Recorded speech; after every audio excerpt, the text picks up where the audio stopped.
ये कहानी बहुत पहले की है। किसी नगर में एक व्यक्ति रहा करता था जिसका इस संसार से मन भर चुका था, जो इस संसार की मोह माया को त्याग देना चाहता था। उसने एक दिन यह फैसला किया कि वह इस संसार की हर एक मोह माया को त्याग देगा। उसने अपना मन बना लिया था।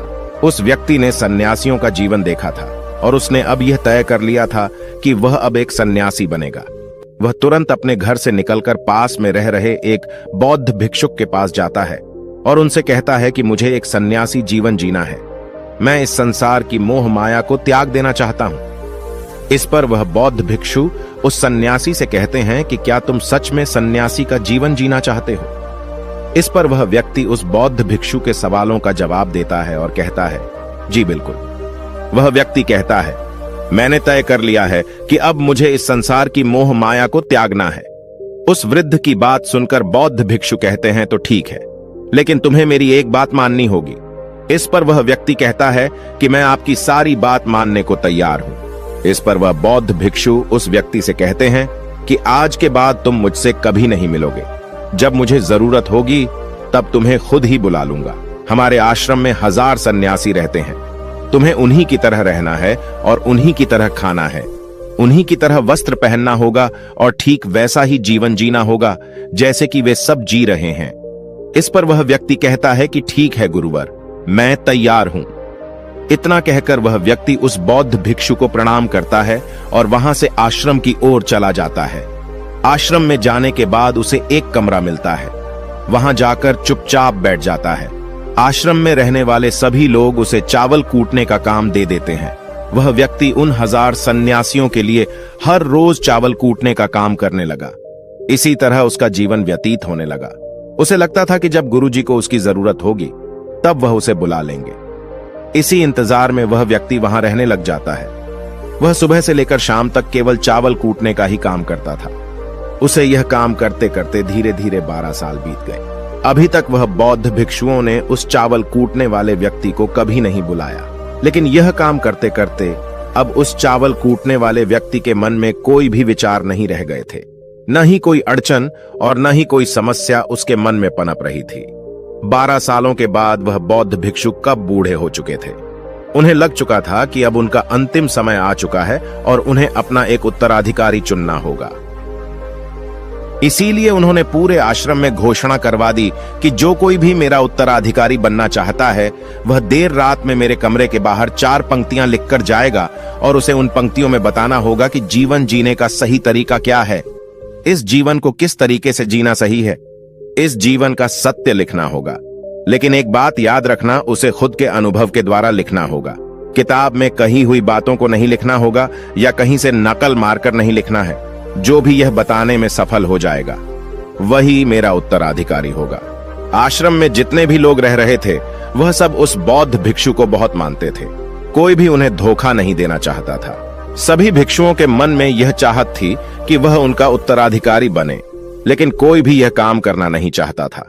उन 1000 बौद्ध भिक्षुओं में से एक विद्वान भिक्षुक ने बहुत ही हिम्मत जुटाकर अंधेरी रात में दीवार के बाहर लिख दिया कि मन एक दर्पण की तरह है, उसमें धूल जम जाती है। उस धूल को साफ कर दो तो सत्य अनुभव में आ जाता है और सत्य मिल जाता है। ये 4 पंक्तियां उस शिष्य ने बड़ी हिम्मत जुटाकर अपने गुरुवर के कमरे के बाहर लिख दिया। अगली सुबह जब बौद्ध भिक्षु उठे और कमरे के बाहर लिखी 4 पट्टियों को पढ़ा और कहा कि किस मूर्ख ने लिखी है, मेरी दीवार को किसने खराब कर दिया है, उसे पकड़कर अभी मेरे पास लाओ।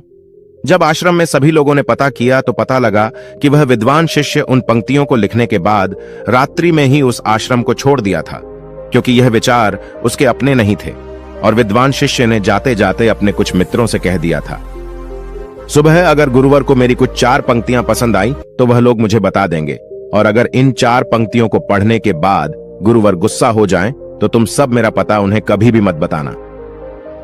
आश्रम के सभी लोग चिंता में पड़ गए कि कितनी अच्छी पंक्तियां तो लिखी हैं उसमें, फिर भी गुरुवर नाराज क्यों हो गए। इतनी अच्छी बात तो लिखी थी उसने कि मां ने दर्पण की तरह है, अगर उसे साफ कर दिया जाए तो उसका प्रतिबिंब अस्पष्ट दिखने लगता है। वे सब कहते हैं, चलो देखते हैं कि गुरुवर को ऐसा उत्तराधिकारी कौन मिलेगा जो उनके सवालों का सही जवाब उस दीवार पर लिख सके। वह कौन होगा जिसके पास इससे भी विचार होंगे। कुछ लोग यह सब बातें उस चावल कूटने वाले व्यक्ति के कमरे के बाहर कर रहे थे।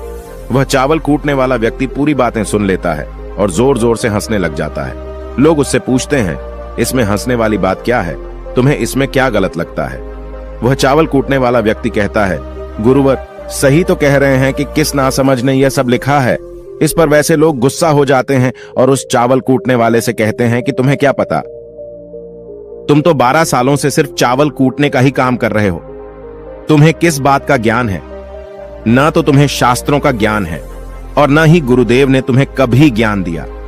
अगर तुम्हें इतना ही ज्ञान है तो तुम ही क्यों नहीं अच्छे शब्द बता देते? वह व्यक्ति हंसते हुए कहता है कि ठीक है, मैं जरूर बता दूंगा, लेकिन इतने सालों से मैंने लिखने का अभ्यास नहीं किया हूं तो लिखना मैं भूल गया हूं। मैं बातों को जरूर बता दूंगा, लेकिन किसी को मेरी बातें लिखनी होगी। और यह भी याद रखना कि मुझे उत्तराधिकारी बनने का कोई भी शौक नहीं है। इस पर वैसे लोग कहते हैं, तो ठीक है, क्या लिखना है बताओ। वह चावल कूटने वाला व्यक्ति कहता है, तो लिखो जो मैं बता रहा हूं। कैसा दर्पण कैसी धूल, न कोई दर्पण न कोई धूल, जो इसे जान लेता है वह सत्य को प्राप्त हो जाता है। यह बात उस गुरुदेव के कानों में पड़ जाती है। आधी रात को वह गुरुदेव उस चावल कूटने वाले व्यक्ति के पास आते हैं और उससे कहते हैं कि तुम यहां से चले जाओ, वरना यहां पर रहने वाले आश्रम के सभी 1000 लोग तुम्हें छोड़ेंगे नहीं। यह जोगा ले लो, तुम मेरा उत्तराधिकारी बनना चाहो या न जाओ, इससे कोई फर्क नहीं पड़ता। तुम उत्तराधिकारी बनो या न बनो, लेकिन जो शब्द तुमने कहे थे वही शब्द बिल्कुल सत्य हैं और जीवन के अनुभव को दर्शाते हैं। इसलिए मन ही मन मैं तुम्हें अपना उत्तराधिकारी मान लिया हूं। और अगर यह बातें उन 1000 आश्रम वाले लोगों तक पहुंच जाएंगी तो वह सब तुमसे जलने लगेंगे और तुम्हें चोट पहुंचाएंगे। यह लोग बर्दाश्त नहीं कर पाएंगे। यह चावल कूटने वाले व्यक्ति उत्तराधिकारी कैसे बन सकता है? जिसे कभी ज्ञान नहीं, जिसने कभी शास्त्र पढ़ा ही नहीं, वह उत्तराधिकारी कैसे बन सकता है?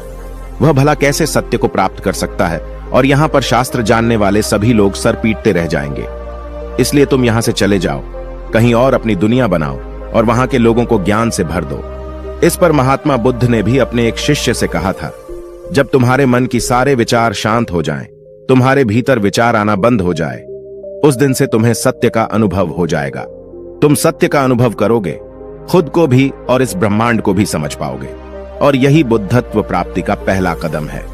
मन को शांत करने का पहला तरीका जो बौद्ध ग्रंथों में बताया गया है वह खुद के विचारों पर करना। इन्हें अच्छे से समझना कि आखिर आपके अंदर कौन से विचार उत्पन्न हो रहे हैं, आपके अंदर आखिर क्या चल रहा है। उन्हें अच्छी तरीके से और जागरूकता के साथ समझने की कोशिश करना, न कि अपने विचारों को दबाने की कोशिश करना। अगर आप अपने मन के विचारों को दबाने की कोशिश करते हैं तो यह गलत होगा, जिसकी वजह से मन और तेजी से भटकने लगेगा और बार बार भटकेगा।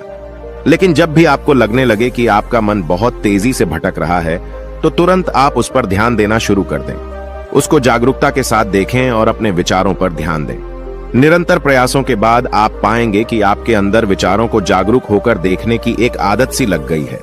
लेकिन उसी के साथ आप यह भी देख पाएंगे कि आपके मन में बुरे विचार अत्यधिक उत्पन्न हो रहे हैं। आपके मन में जो भी विचार उत्पन्न हो रहे हैं वह सकारात्मक भी हो सकते हैं और नकारात्मक भी। उनसे आपको कोई भी छेड़खानी नहीं करनी है, बस आपको अपने प्रयास पर काम करते रहना है। लेकिन यह अभ्यास आप लगातार करते रहे हैं तो एक समय आने के बाद आप अपने विचारों को नियंत्रित करने में सफल हो जाएंगे और उसे रोक भी सकते हैं। तब जाकर आपको असली शांति और सुकून की प्राप्ति हो जाएगी। तब आपको किसी भी प्रकार की चिंता नहीं सताएगी, क्योंकि आप खुद पर विजय प्राप्त कर लिए हैं। आप अपने विचारों को नियंत्रित कर सकते हैं। दोस्तों, इस वीडियो में बने रहने के लिए सच्चे दिल से आपका बहुत बहुत आभार।